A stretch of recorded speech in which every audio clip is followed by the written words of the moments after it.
Olá pessoal, mais um episódio da nossa série Estudo de Caso e hoje eu vou trazer para vocês a seguinte história real. Houve a penhora de direitos em relação ao imóvel, direitos oriundos de um contrato de alienação fiduciária.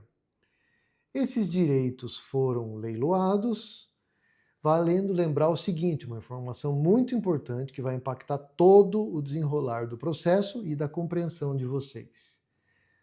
Os valores dos débitos atrelados ao bem, quais sejam condomínio, débito com a Caixa, que é a credora fiduciária, e débito com a prefeitura, extrapolam de longe o valor de avaliação do imóvel, tá?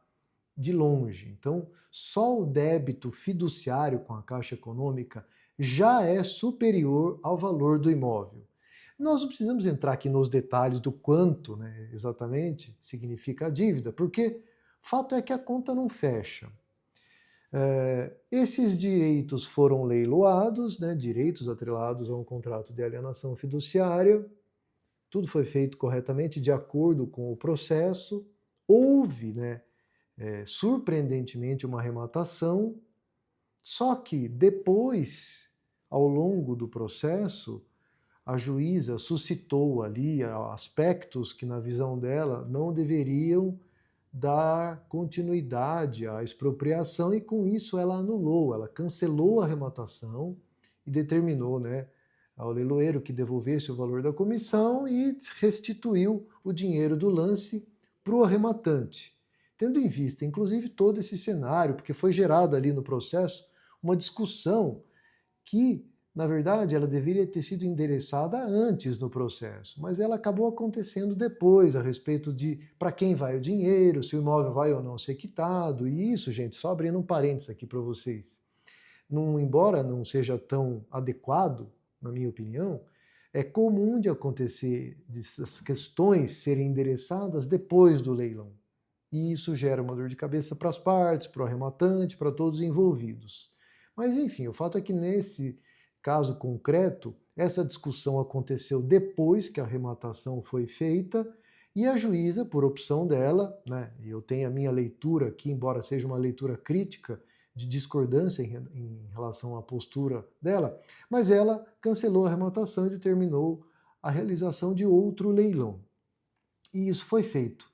O leilão foi feito novamente, o leiloeiro, enfim, apresentou um novo edital, contemplando da mesma forma, né, que o bem continha todos aqueles débitos de valores elevados, e foi um imóvel, né, um bem levado a leilão de difícil venda, por causa desses valores, pela circunstância simples e por si só de que a conta acaba não fechando. Neste leilão, não houve lances ofertados na plataforma do leiloeiro, mas foi ofertada uma proposta condicionada. E, inclusive, eu tenho outros conteúdos aqui publicados no canal da Academia do Rematante a respeito de propostas condicionadas, mas aqui eu não vou entrar tanto no detalhe, eu vou só, né, esclarecer para vocês o que é que aconteceu. Este proponente, evidentemente que ele quer assumir o bem sem maiores responsabilidades, além daquilo que ele se propõe a pagar. Ele não quer ofertar X e depois ainda sair devendo Y e Z. E foi o que ele disse na proposta. Só que a juíza, ao acolher, inclusive surpreendentemente, né, porque tendo em vista a maior parte dos juízes acaba não acolhendo essas propostas condicionadas, pela experiência nossa de estudos, né, ao longo de muitos e muitos leilões, na maioria das vezes isso não dá certo. Mas o fato é que, neste caso concreto, a juíza aceitou a proposta em relação à aquisição do bem. Porém, o proponente tinha feito a proposta para aquisição do bem na sua propriedade plena e não dos direitos atrelados ao contrato de alienação fiduciária.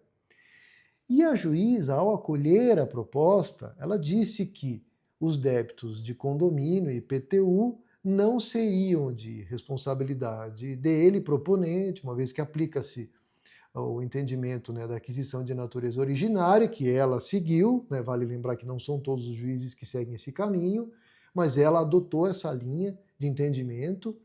E em relação ao débito fiduciário para com a credora Caixa Econômica, ela disse que não, que se houvesse algum saldo devedor, o proponente sairia responsável por este pagamento. Ora, parece haver aí uma contradição, pois se a juíza parte do pressuposto de que a aquisição é originária, como é que o proponente vai assumir o bem e ainda sair responsabilizado pelo débito fiduciário? Porque a categoria, né, de débitos propter rem abrange débitos fiduciários, débitos de IPTU e débitos de condomínio, que são todos que alcançam a coisa em si. Esse é um caso concreto, né, que ainda está pendente de deliberação pela juíza. Acolha ela ou não, enfim, o pedido do proponente para que se corrija, né, essa aparente contradição aí. O fato é que o tema vale para vocês. Para vocês que às vezes pensam em ofertar propostas condicionadas, que se deparam com muitos leilões, né, de direitos atrelados a contratos de alienação fiduciária, cujos valores dos débitos não são mais atraentes, porque eles são superiores ao valor do bem em si, e isso acontece muito. É bem comum, infelizmente, né, do credor fiduciário não consolidar a propriedade. Ao verificar, né, que o imóvel, que o contrato não foi pago pelo adquirente, pelo mutuário, ele consulta também, ele, banco, né, credor fiduciário, ele consulta condomínio IPTU e vê que a dívida está enorme. O que ele faz? Ele não realiza os leilões obrigatórios por lei.